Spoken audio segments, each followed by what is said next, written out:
glacial and interglacial ages. And if we look at the tempo and timing of these climate changes associated with transitions from glacial to interglacial and back again, we find that the last ice age cycle terminated between about 10 and 13,000 years ago. And if we turn to the activities of humans, we find some interesting correlations there that generally you will find it in looking at the rise of modern agriculture. It's usually placed at about 10,000 years ago. Dispersion of languages at about 10,000 years ago. The domestication of animals. The appearance of the first cities roughly between 7,000 and 9,000 years ago. And I think this opens the possibility once, and we can talk about this as we get into the show, the nature of some of the sweeping changes that occurred at the end of the last ice age. It's possible what we're seeing there is not so much the beginning of civilization as we know it, but a rebooting of civilization. So I would think that as a very salient example. And then coming from 10,000 down to about 5,000 years ago into what we now refer to, geologists would refer to as the Holocene epoch, we find that there was a sort of a diminishing crescendo of changes that finally appeared to have stabilized around 5,000 to 6,000 years ago with the present climate. And it's very likely that stabilization of the planetary climate is what allowed settlements to really flourish and what we think of as civilization to begin to take off. Indeed, and there seems to be hints of these cycles and patterns as well. Both if you look around in the natural world, but also in some of the aspects that early man created, interesting enough. I might want to ask you about that a little bit later. But in the beginning, I was looking at your cosmic patterns and cycles of catastrophe DVD preview that I have on YouTube as well. And the one of the first things you address is one thing that I've been very interested in for a long time as well. It has to do with the dispersion of language, as you mentioned, or the confusion of lip, as you say in the intro there. The Tower of Babel story. What do you think happened there, Randall? Well, interestingly, that's one of those themes that we find recurring in a lot of different cultural traditions. There's a number of these themes. The Great Flood, for example, which seems to be the most ubiquitous amongst the various ancient traditions that have come down to us. Cultures all over the planet have this story of a great flood that wiped out some previous order of things, and their ancestors were the survivors of this event. Not quite as prevalent, but still found in a considerable number of diverse places is this idea that there was a universal language. I don't know if that's something to be taken literally. I tend to look at that perhaps more in the light of the language of symbolism, in the sense that, we think of math today as being a sort of a universal language because the principles of mathematics and geometry are consistent regardless of, what our ethnic background or our social background is. And it seems that all cultures that I have studied in the past were very interested, or almost obsessed, if you will, with symbolism on some level or another, whether it was in their sacred writings, whether it was in ritual, whether it was expressed through their architecture. And so I kind of tend to think in terms of the universal language being symbolism.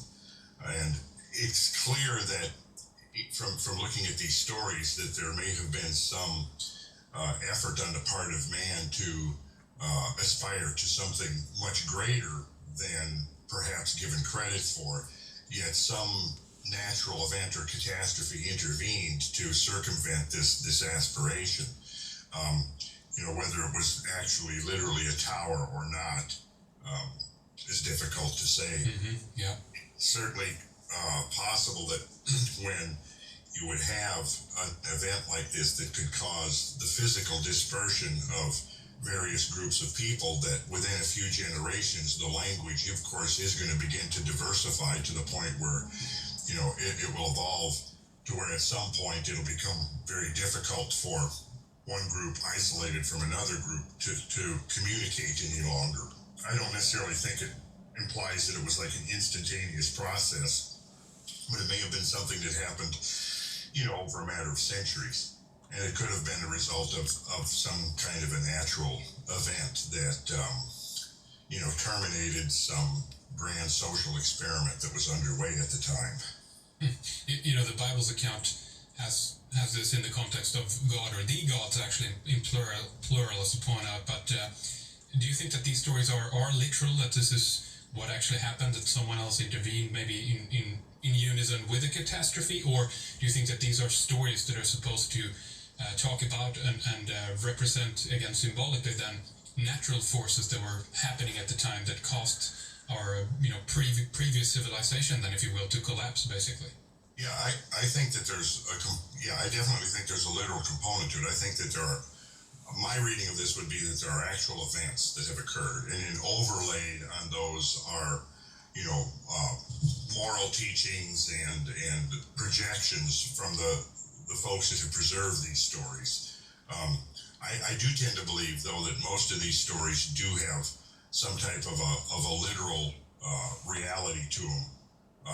Whether it's the story of Sodom and Gomorrah, or the story of the Great Flood, which, having studied catastrophist geology now for about 30 years, I'm convinced that, not in the sense that a fundamentalist may look at it and think of a universal flood of, uniformly covering all the world's mountains to whatever depth. But, we now know that, there have been floods on a scale that, at least in terms of regionally, survivors of such events, for all their awareness, it could have destroyed the whole world, or in a sense, it destroyed their whole world. And we should talk about that at somewhat in the program here, because it's an interesting quote by some paleohydrologists, Victor Baker and Rudoy, who is a Soviet paleohydrologist who have studied into some of these ancient cataclysmic events involving gigantic floods. And they have stated pretty convincingly through their research that they actually refer to it as planetary scale movement of water.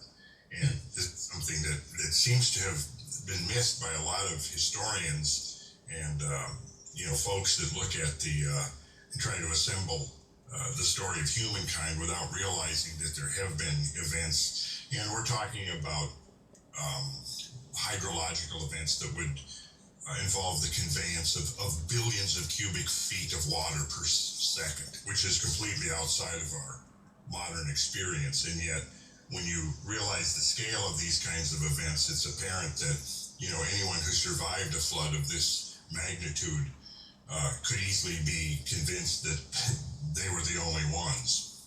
To answer your question, yeah, I think that there's definitely a literal component to these stories.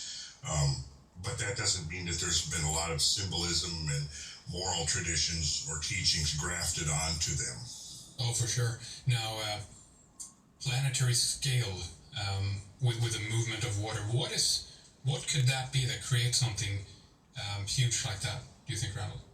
Well, from my perspective, I think about it this way. If you want to if you want to drown the world, here's how you do it. You spend about 10,000 years drawing water out of the oceans and locking it up on land in the form of an ice cap, let's say 2 miles thick.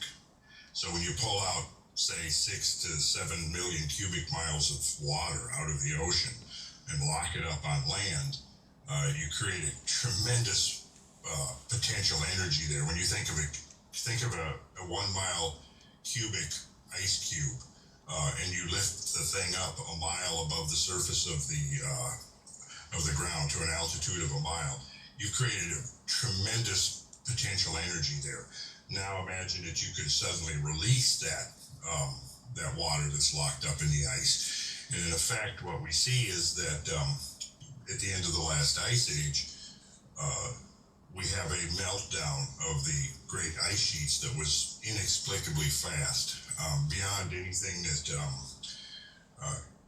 allows itself of any kind of an explanation. Actually, in the early 70s, with the advent of radiocarbon dating, which became a viable technology in the 1950s. It had become apparent to glaciologists and climatologists and so on that the melting of the ice, the disappearance of this huge volume of ice, which was actually greater than the mass of ice now covering the South Pole, was so rapid that the energy sources required